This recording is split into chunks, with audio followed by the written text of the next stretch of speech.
Today's video is going to focus on how you can maximize the CPU on your Mac when running MainStage.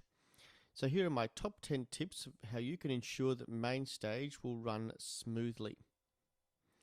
Number 1, use aliases.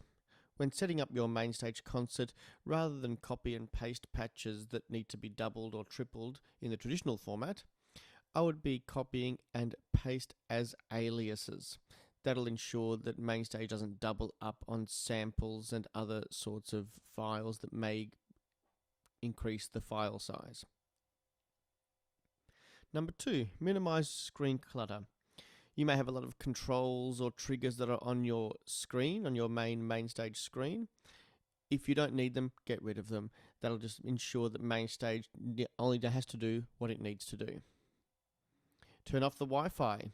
Unless you specifically need Wi-Fi to run something on your Mac while you're in your performance mode, turn it off. It will just avoid having any extra things coming into your computer. Turn off notifications. Easily done by putting your Mac on Do Not Disturb. Once again, it will just save your Mac's CPU and make sure it's focusing only on MainStage. Number 5, close any other apps. If you've got Pages open or Safari or some other sort of apps in the background that you don't need whilst having your performance in mode, get rid of it. We don't need that open in the background. It's just eating up CPU. Clean up your desktop, meaning don't have anything on your desktop if you can avoid it.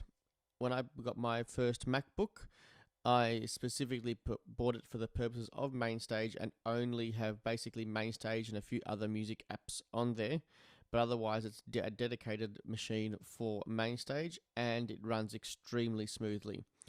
Other people I know who use their MacBooks for general life, which I'm sure most of you do as well, they have a lot of problems with CPU and MainStage. So the less you can have on your desktop or on the PC, the Mac entirely, it will be much better.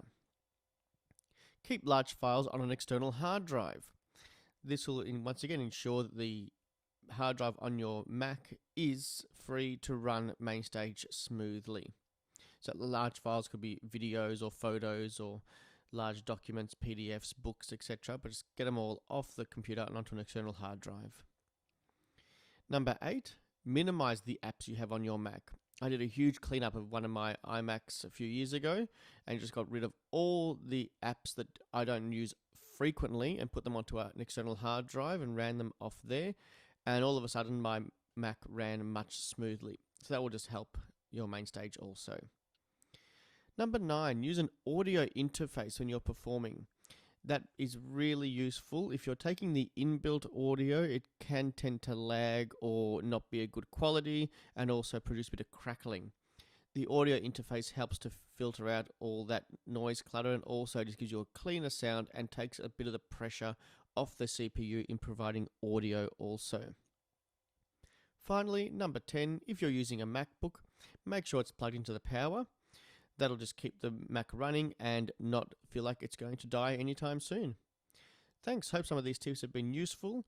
A simple Google search will give you possibly much more detailed technical language and technical advice, but these are just 10 things that myself as a lay Mac user, someone who's not really into the technical side of things but more on the operation side of things, these sort of things work.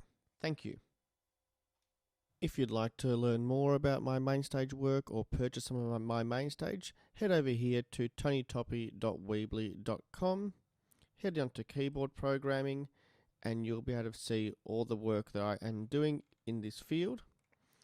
I've got quite a number of shows already there set up ready to go for you to purchase. And if you head on to my Instagram page, instagram.com top.hat.music, you'll be able to have a look at some of my work as well if you click on my MainStage highlights.